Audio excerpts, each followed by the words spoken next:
வணக்கம் வியூவர்ஸ். இன்னைக்கு தக்காளி சட்னி எப்படி செய்கிறது அப்படிங்கிறத நம்ம புஷ்பம் சொல்லுவாங்க, கேட்கலாம். வணக்கம் நேர்களே. தக்காளி சட்னி செய்கிறது எப்படின்னு சொல்லுதேன்.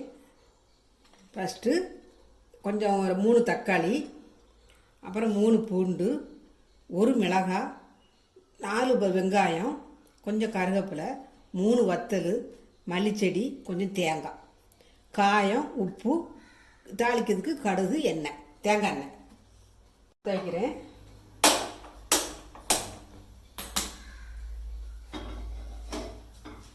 அதுக்கு இப்போ தேவையான அளவு எண்ணெய்.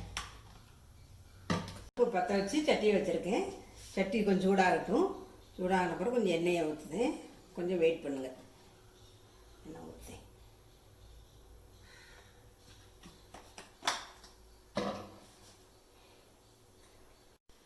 எண்ணெய் சூடாகிட்டு இப்போ கடுகு எடுத்து போட்டேன்.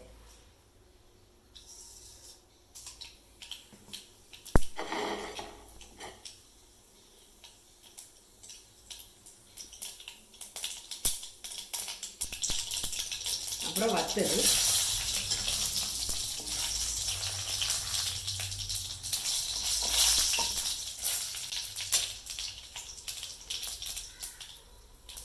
வெங்காயம், பூண்டு, மிளகாய், கருவேப்பிலை, கொஞ்சம் வதக்கிட்டு அப்புறம் தேங்காய். தக்காளி சட்னி தேங்காய் இல்லாமலும் போடலாம். கன்னியாகுமரியை பொறுத்தளவில் தேங்காய் வந்து பெஸ்ட்டு. தேங்காய் போட்டால் கொஞ்சம் அதிக சுவையாக இருக்கும். அதனால் நான் கொஞ்சம் தேங்காய் போட்டு இது பண்ணுவேன். நீங்களும் அதே போல் செய்து பாருங்கள், சுவையாக இருக்கும்.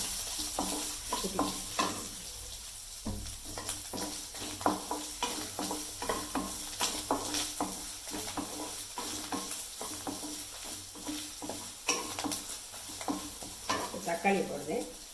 கட் பண்ணிட்ட 3 தக்காளி,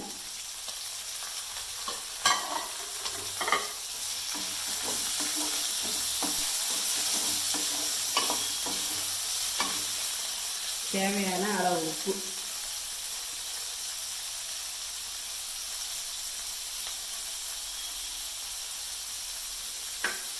கொஞ்சம் காயப்பொடி,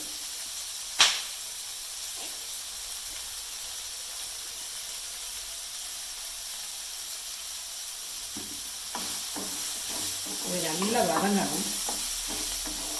அதோட பச்சை வாடை போகிற வரைக்கும் நல்லா வதங்கணும்.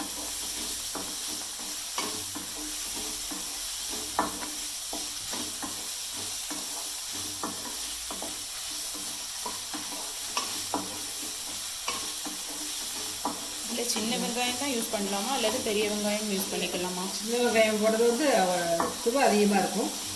பெரிய வெங்காயத்தோட சின்ன வெங்காயம் போடுறது நல்லது. எல்லாமே நல்லா போட்டு நம்ம வதக்கணும்னா அந்த பச்சை வாடை போகுது வரைக்கும் நம்ம நல்லா அதோட நீர் வத்த தக்காளியில் உள்ள தக்காளியில் உள்ள நீர் எல்லாம் வச்சு நமக்கு அந்த வாசம் கிடைக்கும். அது வரைக்கும் அப்படியே கொஞ்சம் பொறுமையாக அதை கிளறிட்டு இருக்கணும்.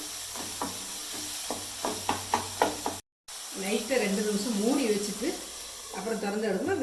நல்லா வெந்துடும். அப்புறமேல நம்ம இதாகிக்கலாம். மூடி திறக்கேன். கொஞ்சம் சிம்மில் வச்சே வதக்கணும். தக்காளி இந்த பச்சை வாடையெல்லாம் மாறிட்டு நல்லா வெந்து ஸ்டவ் ஆஃப் பண்ணுதேன். ஆஃப் பண்ணிவிட்டு ஒரு 10 நிமிஷம் கழித்து ஆறின பிறகு மிக்சியில் போடணும். இப்போ சூடு ஆறிட்டு அதை மிக்சி ஜாரில் தட்டுதேன்.